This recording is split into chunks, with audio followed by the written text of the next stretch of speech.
Number 1. This all started in the 8th grade, when I used to play a game called World of Warcraft. For those of you who don't know what it is, it's an MMORPG or massively multiplayer online role-playing game. Basically, you can play with millions of people in real time, and it's quite a social game, especially for younger players. Around that time, I was 13 years old. I was more mature for my age, but definitely still naive. I never even realised how creepy my friendship was with this person until I was a few years older. So back then when I played WoW, I was hardcore. Like, sit for 8 hours straight, get up and your ass is numb hardcore. I had a few friends in real life, but WoW is where I was popular. I became a social butterfly within minutes of meeting anyone, and most people liked me. In fact, quite a few people had crushes on me.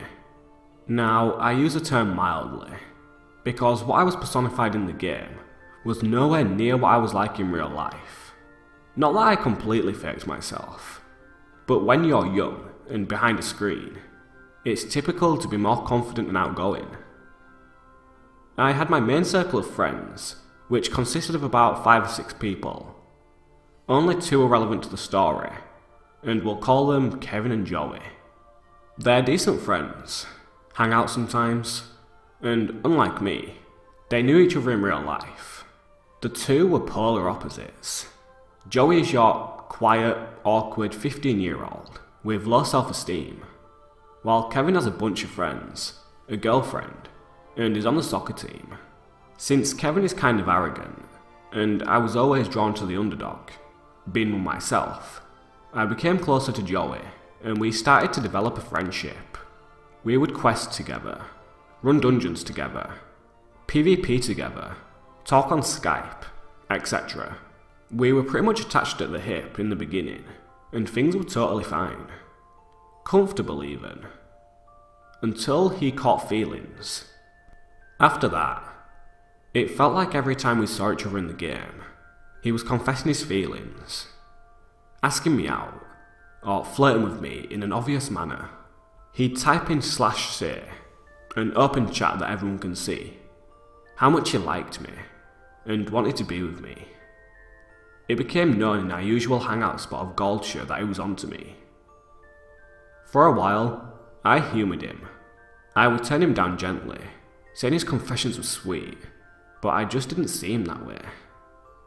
At first he was okay with the answer, but then he started to push, and things got more and more disturbing as time went on.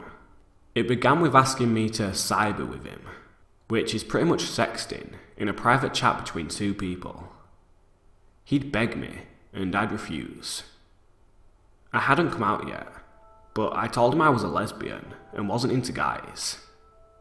He pleaded that he just wanted to be closer to me, that he could be my exception, that he was lonely, that no one liked him at school, that he'd never had a girlfriend, and that I was the only person who cared. That's when the guilt trip began. About 6 months into our friendship, I'd say, was when he started liking me. And now it was probably 10 months in, we'll say, when things got serious. Requests to cyber turned into him begging me to watch him masturbate over Skype. Saying he liked me turned into repetitive declarations of love. Telling me I was his only friend, and that he needed me, turned into him threatening to self-mutilate if I ever stopped being his friend. I was in a bind that I didn't know how to get out of. I considered Joey to be a very dear friend at the time, and I felt so inclined to make him happy, because I knew what it was like to be lonely and sad.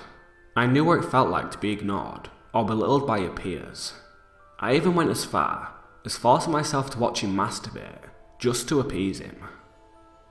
He told me he'd already cut his wrists because of my constant rejection, and I felt like I was being selfish, that if I just gave him chance after chance, he wouldn't have to get hurt anymore. I genuinely felt like this was all my fault, and that I had to do what he asked, otherwise he might hurt himself further. I was young, I was stupid, and I didn't see the harm in what I was doing. Back then, it didn't feel like I was leading him on. I had explained that I only watched him to make him feel better. I had told him constantly that I wasn't interested in him romantically or sexually, and I always insisted that he make other friends and socialise with people besides Kevin and I.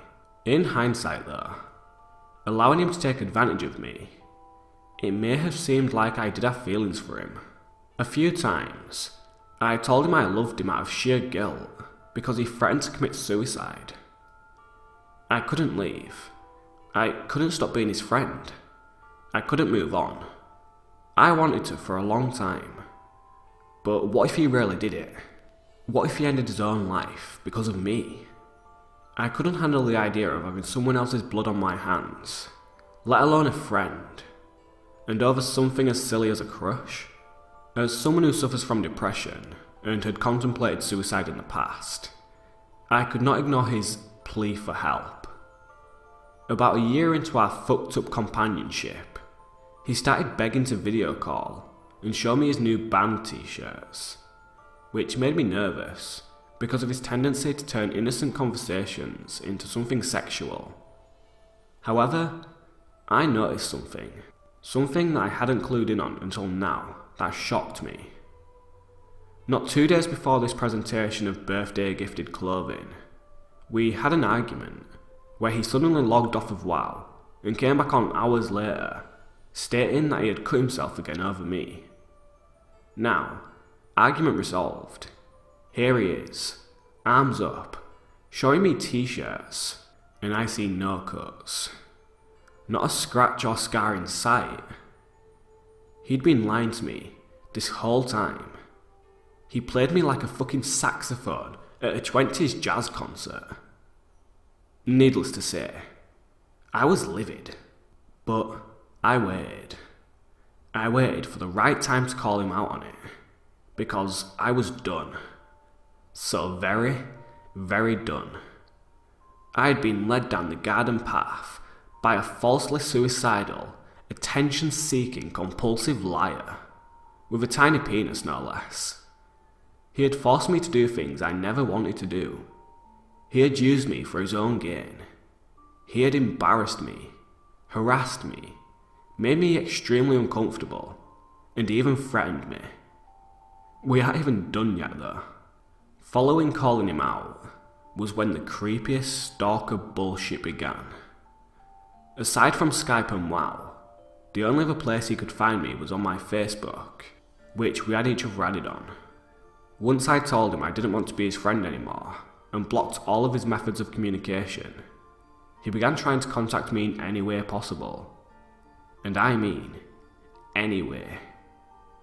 He harassed my other Facebook friends, demanding they tell me to unblock him. He constantly asked Kevin to relay messages to me, insisting we talk. Eventually, I gave in. I told him to talk to me via WoW, and said he had one chance to explain himself. He told me that he had to log out suddenly, and asked that we take the conversation over to Skype. Reluctantly, I agreed. That's when he sent me a screenshot of his desktop photo. It was an old Facebook profile picture. I don't remember his exact words, but there are solid parts that I'll never forget. What I do remember: "That's my favourite picture of you. I jerk off to it all the time. Does that turn you on or anything? I love you, and you're so sexy. I just want to be with you. I want to sleep next to you, cuddle, have sex, hold hands, have kids, get married. Please don't leave me. I can't live without you. I'll kill myself if you go again." He then told me that he was touching himself to it right now as we were talking. I was so disgusted that I didn't respond.